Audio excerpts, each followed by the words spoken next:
Assalamualaikum warahmatullahi wabarakatuh. Perkenalkan, nama saya Lenang Haki Purnama dari F7C. Di sini saya akan mempresentasikan tugas UAS dengan judul Analisis Perusahaan Ekspedisi dan Logistik dengan model tata kelola ISO/IEC 1779. Di sini ada profil perusahaan Indah Logistik. PT Indah Logistik adalah perusahaan yang bergerak dalam bidang usaha jasa angkutan barang dengan tujuan seluruh provinsi dan kabupaten yang ada di Indonesia, serta melayani pengiriman barang dan dokumen ke luar negeri.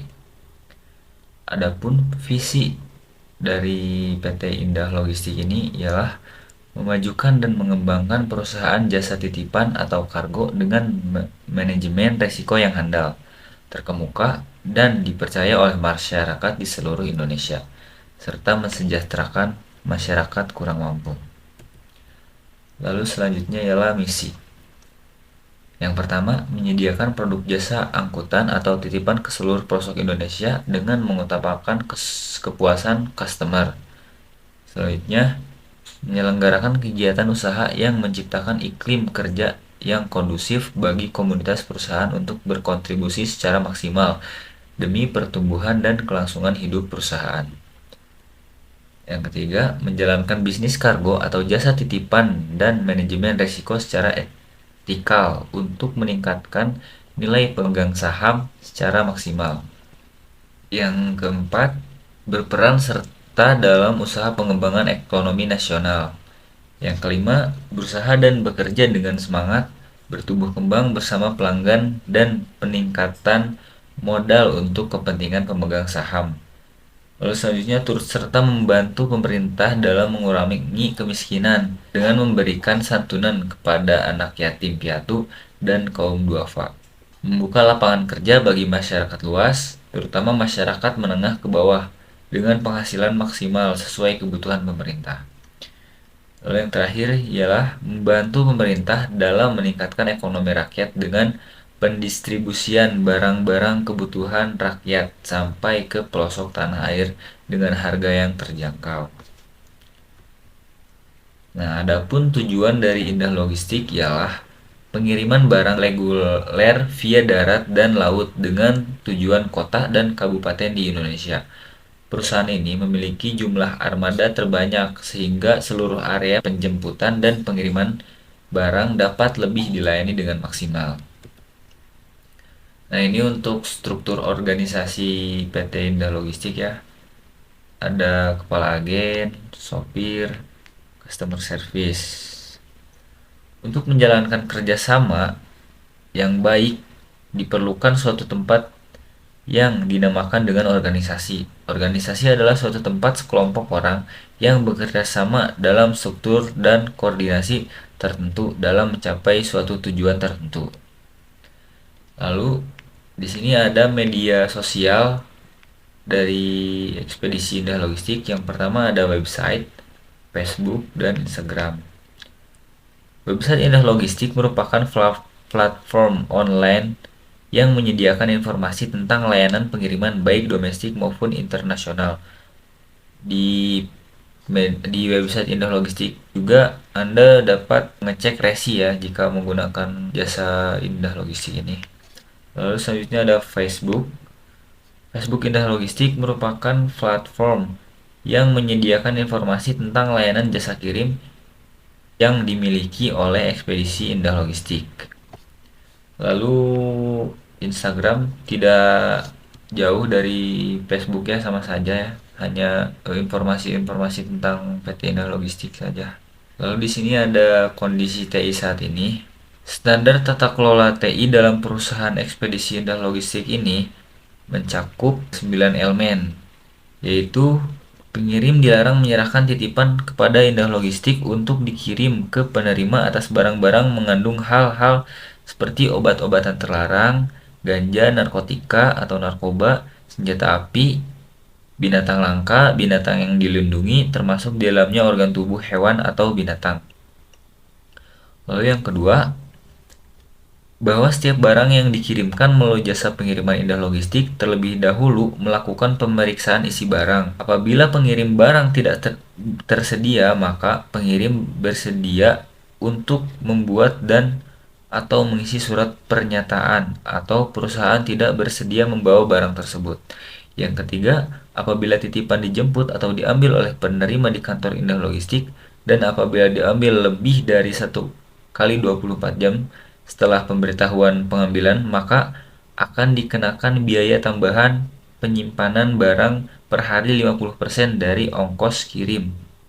Dan apabila tidak diambil penerima lebih dari 7 kali 24 jam setelah pemberitahuan dari pihak Indah Logistik, barang titipan bukan menjadi tanggung jawab pihak Indah Logistik lagi. Yang keempat, dalam hal penerima tidak menerima titipan sesuai dengan layanan kiriman yang dipilih oleh pengirim, maka Indah Logistik memberi kesempatan 5 hari kerja sejak estimasi waktu penyampaian bagi pengirim untuk mengajukan klaim kepada Indah Logistik. Yang kelima, apabila titipan rusak maupun kurang pada saat titipan diterima oleh penerima, maka penerima dapat mengajukan klaim kepada Indah Logistik. Yang keenam, Indah Logistik bertanggung jawab terhadap kerusakan atau kekurangan isi titipan sebelum diserah terimakan kepada pengirim. Yang ketujuh, apabila nilai titipan di atas 1 juta, maka titipan tersebut dapat diasuransikan oleh pengirim kepada perusahaan asuransi. Yang kedelapan, pengajuan klaim dilakukan oleh pengirim secara tertulis di tempat transaksi pengirim, dengan syarat menyerahkan dokumen-dokumen asli berupa identitas pengirim yang masih berlaku, resi, apabila diasuransikan, harus disertakan dengan surat penutupan asuransi pengiriman barang. Selanjutnya, dokumen tersebut akan dicocokkan dengan dokumen yang berada di Indah Logistik. Yang terakhir adalah pembatalan pengiriman titipan dibagi menjadi 2. Pembatalan pengiriman titipan pada saat di pick up, maka akan dikenakan minimum pembayaran sebesar 50% dari biaya pengiriman. Poin yang kedua, pembatalan pengiriman titipan setelah barang-barang dibawa ke gudang atau warehouse, maka semua biaya yang sudah dibayarkan tidak dapat dikembalikan. Nah, selanjutnya ialah kondisi TI yang diharapkan. Yang pertama, adanya asuransi untuk barang berukuran kecil. Yang kedua, tidak adanya biaya pembatalan. Yang ketiga, tidak adanya biaya tambahan penyimpanan. Yang keempat, menerapkan sistem auto sign-in dengan Google, Facebook, atau media sosial lainnya. Di sini ada analisis ya yang mencakup 4 aspek, yaitu SWOT atau Strength, Weakness, Opportunities, dan Threats. Yang pertama ada Strength. Kekuatan dari Indah Logistik ini adalah mendukung kiriman dalam jumlah besar, lalu cakupan yang sangat luas, lalu pilihan armada lengkap, mempunyai tim pemasaran sendiri dalam sistem pemasaran, lalu memiliki berbagai merek. Selanjutnya, organisasi yang terstruktur, pemberian bonus bagi karyawan berprestasi, teknologi operasi yang modern. Adapun kelemahan dari Indah Logistik, harga yang cenderung mahal dibanding yang lain. Lalu kurang ada promosi dan iklan, seringnya mendapat komplain. Lalu opportunities atau peluang, perubahan pola dan gaya hidup masyarakat yang serba praktis. Potensi pasar untuk modern market global. Lalu yang terakhir, perkembangan usaha dalam bidang jasa pengiriman barang dan dokumen yang meningkat membuat PT Indah Logistik meningkatkan performa yang lebih baik lagi sehingga tujuan perusahaan dapat tercapai. Lalu yang terakhir ada threats, yaitu ancaman, strategi promosi pesaing lain, loyalitas konsumen terhadap merek lain. Lalu selanjutnya ada strategi layanan TI, critical factor success, kunci permasalahan. Harga yang cenderung mahal dibanding pesaing itu membuat calon pelanggan berpikir 2 kali sebelum memilih untuk menggunakan jasa dari PT Indah Logistik. Lalu ada aksi, demi menarik pelanggan, menyesuaikan harga dengan para pesaing bukanlah hal yang buruk. Selanjutnya, kurang ada promosi dan iklan sehingga tidak banyak yang mengetahui tentang PT Indah Logistik. Aksi promosi dalam sebuah bisnis adalah hal yang lazim. Produk harus dikenal oleh konsumen. Pentingnya sebuah pariwara dalam usaha terkadang menentukan dari sisi penjualan produk itu sendiri. Iklan sendiri memiliki peran yang cukup penting dalam memasarkan dan memperluas jaringan segmentasi pembeli. Yang terakhir, seringnya mendapat komplain terutama dari dua hal, yaitu adanya biaya pembatalan dan adanya biaya penyimpanan. Aksi dihilangkannya kedua kebijakan ini adalah pilihan yang terbaik karena hal ini tidak mempengaruhi apapun dan tidak akan menimbulkan kerugian bagi perusahaan.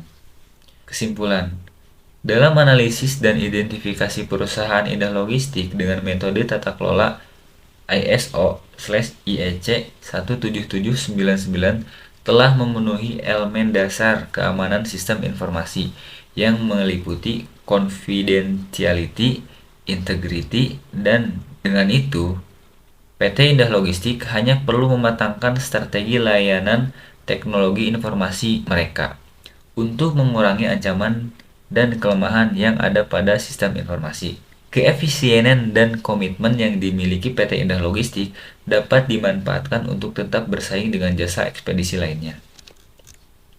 Saran Saran dari penulis untuk PT Indah Logistik lebih memahami hak dan keinginan konsumen agar mampu bersaing dengan jasa ekspedisi lainnya. Untuk pembaca atau peneliti selanjutnya, menganalisis harus mengadakan observasi terlebih dahulu, menimbang karena sumber literasi yang tersedia tentang penelitian dalam PT Indah Logistik ini sangat sedikit.